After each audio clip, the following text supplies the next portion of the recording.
अपना स्टेट छोड़ के दूसरे में क्यों जाना जब इतने अच्छे इंस्टीट्यूट है यहाँ पे।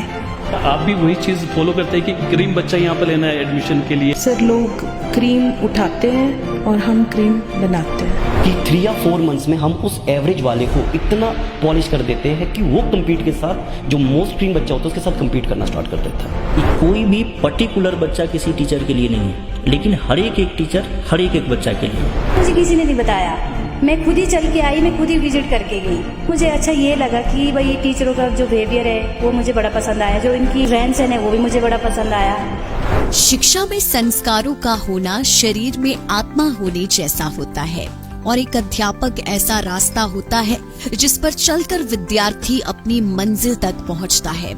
टॉपर से भरे और उम्मीदों से घिरे बच्चों का सामना जब तक शिक्षा के असली आयामों से नहीं होता तब तक शायद वो भटकता रहता है। ये कहना है शिमला के लक्कड़ बाजार में मौजूद एनजे विद्या मंदिर संस्थान की निदेशक नीना गुप्ता का। लाइफ टाइम्स टीवी की मुहिम अच्छी शिक्षा उच्च गुणवत्ता के अंतर्गत जब हम एनजे विद्या मंदिर पहुँचे तो हमने यहाँ कुछ हट कर पाया।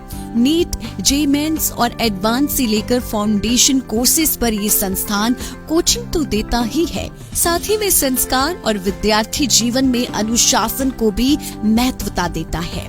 चाहे बात क्लासरूम्स की हो या फिर संस्थान द्वारा दिए गए हॉस्टल की, और यहाँ पहुँचा लगभग हर बच्चा अपने लक्ष्य तक पहुँच ही जाता है। 2008 से राजधानी शिमला में नीट जेईई जैसे कोर्सेज में बच्चों को उच्चतम शिक्षा देने वाला ये संस्थान बच्चों की संख्या पर नहीं, उनके संशयों और चरित्र निर्माण पर ध्यान देता है। इसीलिए यहाँ बड़े बड़े बैच न होकर मात्र 30 बच्चों का बैच बनाया जाता है, जिससे हर एक पर ध्यान दिया जा सके। एनजे विद्या मंदिर में टॉपर उठाए नहीं जाते बल्कि बनाए जाते हैं, ये कहना है संस्थान की निदेशक नीना गुप्ता का। खास बातचीत के दौरान उन्होंने कुछ ऐसे पहलुओं पर बातचीत करी जिन्हें जानना शायद उन सभी माता पिता और बच्चों के लिए जरूरी है जो इंजीनियरिंग, डॉक्टर लाइन या फिर देश सेवा में अपना भविष्य बनाना चाहते हैं। आप भी वही चीज़ फॉलो करते हैं कि क्रीम बच्चा यहाँ पर लेना है एडमिशन के लिए, या क्या क्राइटेरिया रहता है आपका? सर लोग क्रीम उठाते हैं और हम क्रीम बनाते हैं जी। है ना, यही एक बेसिक डिफरेंस है उनमें और हम में। हमारा एक टेस्ट होता है जो NTST के नाम से पॉपुलर है, पिछले कुछ वर्षों से, कोविड के समय हमने नहीं किया था, उसके बाद से हम इसे रेगुलर करा रहे हैं। तो बच्चे इसमें अपीयर होते हैं, 100% वाले भी होते हैं, 90% वाले भी होते हैं। कभी कभी सर क्या होता है, सब्जेक्टिव में जो 90% परफॉर्म कर रहा है ना, वो उतना कामयाब नहीं होता है कॉम्पिटिटिव में, क्योंकि उसकी सोचने की क्षमता अलग है। तो उसको पहचानने की कोशिश करते हैं। इंस्टीट्यूशन सबके लिए बना है, सामान्य तौर पे सबको अधिकार है शिक्षा पाने का। पहले आकर यहाँ पर बच्चों का एक पर्सनल इंटरव्यू कह सकते हैं, इंटरेक्शन कह सकते हैं।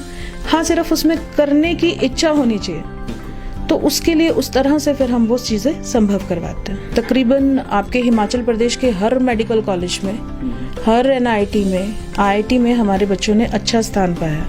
सिर्फ हिमाचल में ही नहीं, आपके IGMC, टांडा, नाहन ही नहीं, NIT हमीरपुर ही नहीं, अपितु IIT कानपुर, IIT आपका ISM धनबाद है ना, IIT मद्रास, और उसके अलावा एम्स बिलासपुर, एम्स ऋषिकेश में भी बच्चों का सिलेक्शन हुआ है। बल्कि अब तो ये एग्जाम मर्ज होके चलने लगा है। 2012-13 में तो हमने AFMC का भी सिलेक्शन दिया है।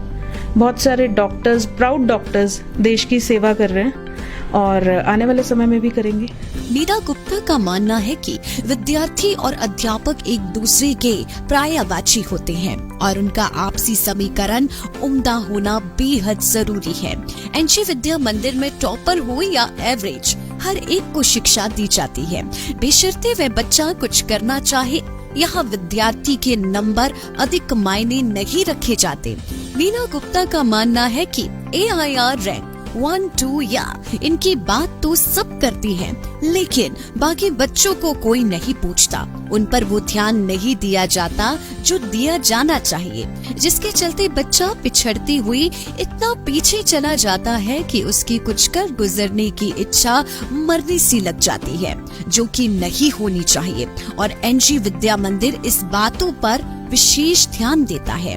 उनका कहना था कि डिजिटल जमाने में जहां एक तरफ ऑनलाइन कोचिंग युवाओं की पसंद बन रही है तो वो भी अच्छी बात है, लेकिन बच्चों को जब तक गुरु का सानिध्य करीब से ना मिले तब तक ये पता नहीं चल पाता कि जो बच्चे ने पढ़ा है वह उसे समझ भी आया है या नहीं।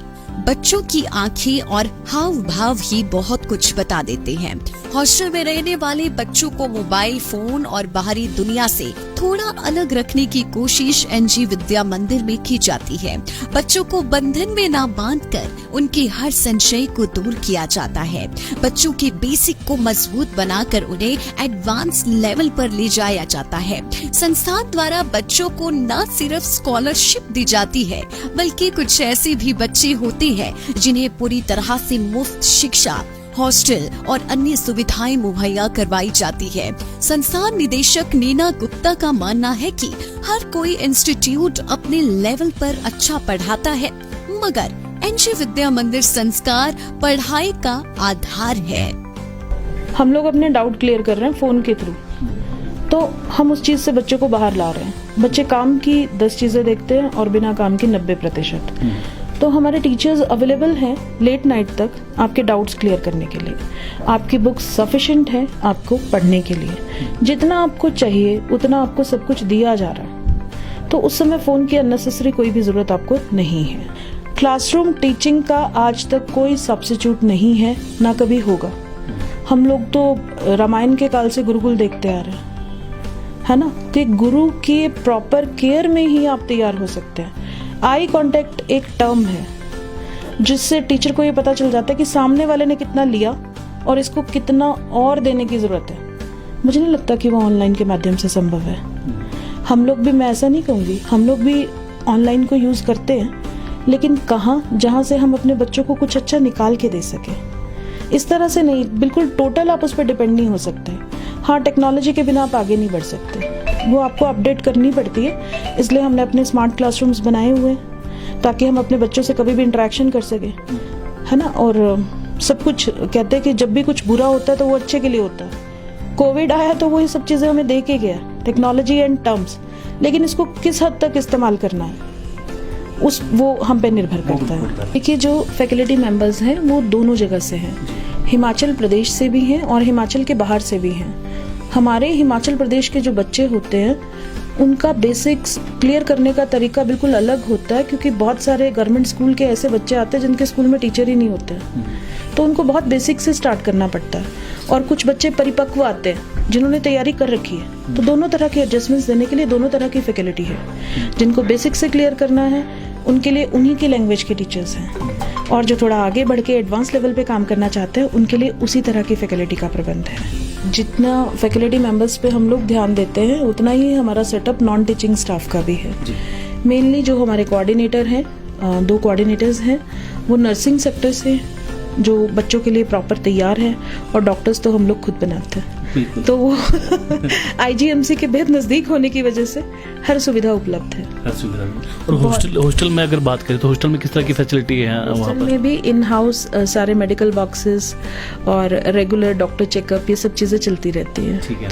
आखिरी में आपसे ये जानना चाहेंगे, जो दर्शक हमारे साथ जुड़े हैं, कि जो एनजी विद्या मंदिर लक्कड़ बाजार में क्यों आए, क्या अपील जो है आप पेरेंट्स जो यहाँ पर इस समय हमें देख रहे हैं, या स्टूडेंट जो यहाँ पर कोचिंग यहाँ पे लेना चाहते हैं, क्या अपील करना चाहेंगे? देखिए, मैं आपसे कहना चाहूँगी कि कोई भी खराब नहीं पढ़ाता, है ना, किसी के भी प्रयास में कमी नहीं होती है, लेकिन संस्कार जो एक चीज़ है वो आधार है एनजी विद्या मंदिर का। कहते हैं कि वो डॉक्टर ही क्या डॉक्टर जिसको मरीज का दर्द ना महसूस हो। तो हम लोग बच्चों को समाज के बहुत नज़दीक रखते हैं कि जो ये प्रोफेशन है ये गॉड के इक्विवेलेंट है। तुमने अपनी सर्विसेज देनी है तो ह्यूमैनिटी को देनी है, तो तुमने उस चीज़ के लिए तैयार भी रहना है। मैं आप सबसे यही कहना चाहूँगी कि अगर आप अपने सपनों को पूरा करना चाहते हैं तो आप सुन के नहीं, आके देखिए कि हम लोग कैसे काम करते हैं। खाना घर जैसा जी, दाल सब्जी चपाती, प्रॉपर वेजिटेरियन, सात्विक भोजन जो कि पढ़ने के लिए चाहिए, और जितनी आवश्यकता है उतना उपलब्ध है। बच्चों के लिए हर जगह पे छोटे छोटे साइजेस में बच्चों को रखा जाता है, जहां उनको मेस दी जाती है और फिर उनके अकॉर्डिंग वो फूड दिया जाता है। एक प्रॉपर मेन्यू रहता है, हर डे दाल चावल राइस चपाती जो एक नॉर्दर्न इंडियन खाना होता है वो देते हैं। हम हाइजीन पे ज़्यादा ध्यान देते हैं, तो वो बच्चों को प्रॉपर मिलना चाहिए ताकि उनका स्वास्थ्य अच्छा रहे। तो ये सवाल पेरेंट्स के भी होते होंगे जब आपके पास यहाँ पर आते हैं, सबसे पहले सारी चीज़ें डिस्कस तो जरूर करते होंगे। हाँ, पूछते हैं। अक्सर पहला क्वेश्चन यही होता है कि मैम खाना कैसा है, तो मैं कहती हूँ माँ जैसा तो नहीं है, घर जैसा तो नहीं है, पर फिर भी कोशिश है कि घर सा मिले आपको। मैम डेमो क्लासेस के बारे में आप जानना चाहेंगे, क्या होती है डेमो क्लासेस? थोड़ा सा डेमो क्लासेस में ऐसा होता है कि जो बच्चे एडमिशन लेना चाहते हैं वो अपने टीचर से मिलना चाहते हैं कि क्या वो उनको समझ सकते हैं या नहीं, क्या वो उनके साथ मेहनत कर सकते हैं कि नहीं। तो हम हर बैच शुरू करने से पहले 3 to 4 डेज की डेमो क्लासेस देते हैं। उसमें पूरे हिमाचल प्रदेश से बच्चे आते हैं और 1-2 दिन की क्लासेस लगाने के बाद वो डिसाइड कर लेते हैं कि उनको साल भर हमारे साथ रुकना है या आगे बढ़ना है। कौन कौन सी कोर्सेज, कौन कौन सी कोचिंग आप यहाँ पर देते हम हैं? लोगों का स्पेशलाइजेशन नीट के लिए है, जेई मेंस एंड एडवांस के लिए है, एनडीए के लिए है और फाउंडेशन कोर्सेज के लिए है। बात करें किस तरह का फीस स्ट्रक्चर यहाँ पर रहता है, हॉस्टल फीस की वो अलग है या उसमें इंक्लूड है, वो थोड़ा बता दीजिए। क्योंकि देखिए हॉस्टल फीस अलग रहता है, ठीक है, और जो इंस्टीट्यूशन का फ़ी है वो अलग रहता है। तो आई थिंक बड़ा ही नॉर्मल सा फ़ी हम लोगों ने डिसाइड किया हुआ है। जो 1 ईयर के ड्रॉपर बैच के स्टूडेंट होते हैं 90,000 अराउंड उनसे चार्ज करते हैं। उस पर उनको स्कॉलरशिप मिलता है अकॉर्डिंग टू उनकी परसेंटेज, अकॉर्डिंग टू उनकी नीड और अकॉर्डिंग टू उनकी एबिलिटी। लाइक आप देख लें कि बहुत सारी स्कॉलरशिप इंस्टीट्यूशन देता है, बहुत सारे IRDP के स्टूडेंट्स हैं या BPL बच्चे हैं जो पढ़ना चाहते हैं, तो उनके लिए मेधा प्रोत्साहन जो गवर्नमेंट ने चलाया हुआ है प्लस इंस्टीट्यूशन का अपना भी एक स्कॉलरशिप क्राइटेरिया रहता है जिसके थ्रू वो बच्चों को फैसिलिटेट करता है। सर मेरा नाम नीरज शर्मा है और मैं केमिस्ट्री में डील करता हूँ। तो 17 ईयर्स से मैं स्टिचिंग लाइन को कैटर कर रहा हूँ।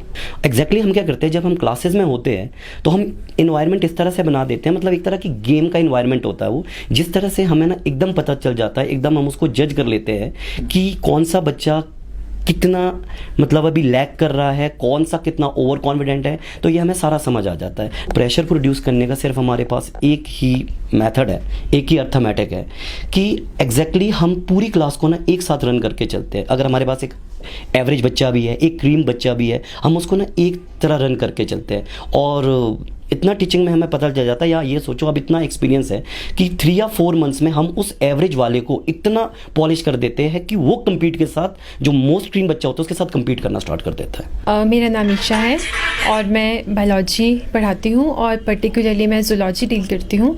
एक्चुअली हम क्वेश्चंस खुद प्रिपेयर करते हैं। मॉड्यूल्स तो हमने ऐड करे हैं सिलेबस में, पर उसके अलावा हमने क्वेश्चंस खुद भी प्रिपेयर किए हैं। जैसे बायो में हम NCERT फॉलो करते हैं, तो हम NCERT के क्वेश्चंस खुद बनाते हैं, हैंड रिटन क्वेश्चंस होते हैं और लाइन टू लाइन क्लियर करते हैं बच्चों के लिए। नाम मेरा आशीष कुमार सिंह हुआ। अब मुझे 7 to 10 ईयर्स हो गए इस फील्ड में रहे हुए। मैं फिजिक्स पढ़ाता हूँ। मेरा जो अप्रोच रहता है वो ये अप्रोच बताना नहीं होता कि क्या तुझे पढ़ना है, क्योंकि वो बच्चे को नोट्स में होते हैं, वो हम लोग क्लास में बताए होते हैं, बुक्स में भी बच्चों का है। मैं बस ये बताता हूँ कि इसकी एप्लीकेशंस क्या है, नेचर को कैसे लिंक कर सकते हो। अब जब जब वो नेचर को देखेगा, जब जब उस एग्जाम्पल को फील करेगा, उसकी क्लासरूम रिवाइज होती जाती है। फिर जो उसकी थियरी पार्ट उसके लिए हेडेक बना हुआ है, वो थियरी पार्ट अब उसको आसान होनी शुरू हो गई, क्योंकि वो हर एक मोमेंट में उसे रिवाइज कर रहा है। जब वो हर एक मोमेंट में रिवाइज करने लगता है, उसका एप्लीकेशन देखता है, तो उसकी झुकाव फिजिक्स की तरफ बढ़नी शुरू होती है। मेरा नाम प्रीति और मैं बेसिकली आनी से हूँ। जी प्रीति, सबसे पहले आपकी स्टडी के बारे में बात करना चाहेंगे। आप जी सर। शिमला में आए हैं और NSG जो विद्या मंदिर पीठ है वहाँ पर आप यहाँ पर स्टडी करना है, तो वहाँ का माहौल कैसा है? सर वहाँ का माहौल बहुत अच्छा है, टीचर बहुत कोऑपरेटिव है और हमें जितने भी डाउट्स है तो डाउट्स क्लियर, क्लासेस भी होती है, ऑल फैसिलिटीज़ आर अवेलेबल। वहाँ पे सब अच्छे टीचर्स है, फिजिक्स एंड ऑल सब अच्छे हैं, गुड। मेरा नाम श्रुतिका गुप्ता है और मैं मनाली से आई हूँ। ठीक है, इतने दूर से यहाँ पर पढ़ने आना क्या खास लगा आपको इस इंस्टीट्यूट में, उसके बारे में बताइए थोड़ा सा। यहाँ का माहौल अच्छा है, टीचर्स भी अच्छे हैं, सपोर्टिव है सारे, तो अपना स्टेट छोड़ के दूसरे में क्यों जाना जब इतने अच्छे इंस्टीट्यूट है यहाँ पे। बिल्कुल, आपने सही कहा। चलिए यहाँ से इसके साथ हॉस्टल भी आपके पास है यहाँ पर। यहाँ का एनवायरनमेंट की अगर बात करें किस तरह से है, स्टडी के पॉइंट ऑफ व्यू से बोल रहे हैं, यहाँ का फूड की अगर खासतौर पर, क्योंकि घर से भी दूर रहते हैं तो फूड एक काफ़ी महत्वपूर्ण रहता है। फूड तो बहुत अच्छा होता है, घर के खाने की तरह ही होता है, और भैया भी बहुत अच्छे हैं, रूम में फैसिलिटीज़ भी अच्छी है। मेरा नाम पल्लवी है और मैं आनी से आई हूँ। पल्लवी, आने से यहाँ पे आने का एक मकसद और इस इंस्टीट्यूट के बारे में बताइए, यहाँ के टीचर्स और किस तरह का माहौल रहता है पढ़ाई की अगर बात करें, क्योंकि काफ़ी सारे और भी यहाँ पे इंस्टीट्यूट थे। हाँ, बहुत इंस्टीट्यूट है बट मतलब मैंने इसके बारे में बहुत सुना है। बहुत अच्छा है और यहाँ के जो टीचर्स है वो भी बहुत अच्छा पढ़ाते हैं, बहुत अच्छे सारे। अगर आपको कभी डाउट्स आ जाए कोई, तो किस तरह से आपको यहाँ पे टीचर्स किस तरह से हेल्प करते हैं आपकी? उसके लिए अलग से क्लासेस होती है, एक्स्ट्रा क्लासेस, मतलब जब तक लगाना चाहो तब तक लगा सकते हो।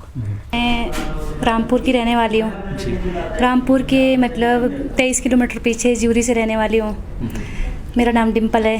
तो इसी इंस्टीट्यूट के बारे में किसने बताया था आपको? सर मुझे किसी ने नहीं बताया, मैं खुद ही चल के आई, मैं खुद ही विजिट करके गई। तो आपको क्या सबसे अच्छा लगा यहाँ पे? सर मुझे अच्छा ये लगा कि भाई टीचरों का जो बिहेवियर है वो मुझे बड़ा पसंद आया, जो इनकी मतलब रहन सहन है वो भी मुझे बड़ा पसंद आया। मेरा नाम नवदीप कुमार है, मैं रामपुर से आया हूँ, तहसील रामपुर से। यहाँ आने से पहले आपने यहाँ पे विजिट किया था? नहीं, मैं फर्स्ट टाइम आया हूँ यहाँ पर और अच्छा लगा मुझे यहाँ आके। जिस हिसाब से यहाँ के एक्सप्लेन किया तो काफ़ी अच्छा है। कि सबसे अच्छा क्या लगा आपको? क्या लगा कि आपकी भतीजी के लिए ठीक है, पढ़ाई के लिए अगर किसी ने और भी एडमिशन लेनी है, और काफ़ी सारे लोग जो हमें यहाँ पे देखेंगे कि यहाँ पर क्यों आए? नहीं, माहौल ठीक है यहाँ पर और हॉस्टल का भी इनका भी अच्छा है, रहन सहन खाना वगैरह अच्छा है। और बाकी जो मेरे संपर्क में आएंगे मैं उनको बोलूँगी कि वहाँ जाइए, आप विज़िट करिए एक बार।